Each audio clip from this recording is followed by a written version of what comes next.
নির্বাচনী জনসভার সম্মানিত প্রধান অতিথি, আমাদের 14 বাংলাদেশ জামাত ইসলামী কেন্দ্রীয় পরিষদের মজলিসে শুরার অন্যতম সদস্য, বাংলাদেশ জামাত ইসলাম ঢাকা জেলার সম্মানিত আমির মাওলানা দেলাওয়ার হোসেন উপস্থিত আছেন।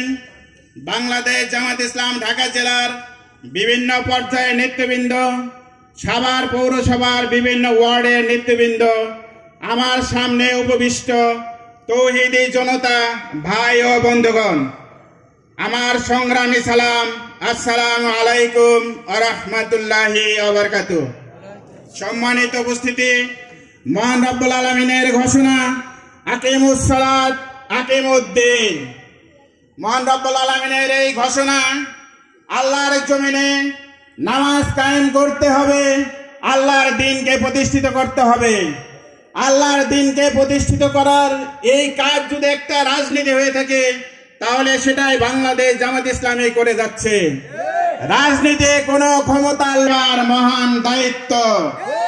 বাংলাদেশ জামাত ইসলামী, বাংলাদেশ ইসলামী ছাত্র শিবির আল্লাহর এই জমিনে আল্লাহর দ্বীনকে প্রতিষ্ঠিত করার জন্য সেই রাজনীতি করে যাচ্ছে।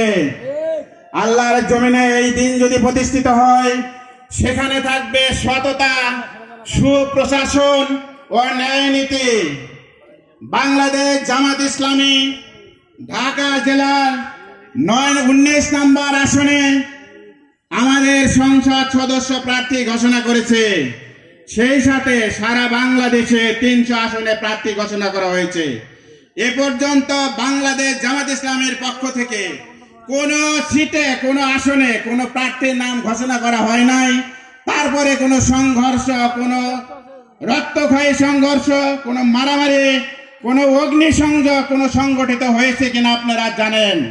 সংগ্রামী তৌহিদি জনতা, কিছুদিন পূর্বেই একটা দলের বাংলাদেশে কয়েকটি আসনে প্রার্থী ঘোষণা করা হয়েছে।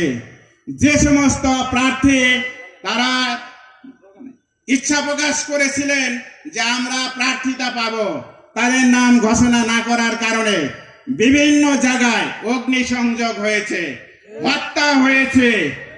যদি সেই দল ক্ষমতায় থাকে, তাহলে তারা কিভাবে সংসদ পরিচালনা করবেন সেটা আমাদের বোধগম্য নয়।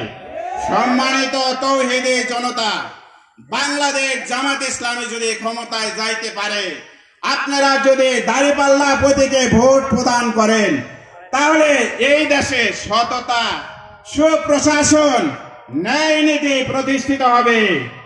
এই দেশে কোনো ধর্মীয় সাম্প্রদায়িকতা থাকবে না। সকল ধর্মের জনশক্তি, সকল ধর্মের ভাইয়েরা বোনেরা স্বাচ্ছন্দ্যে তাদের ধর্মীয় সকল কার্যক্রম পরিচালনা করতে পারবে।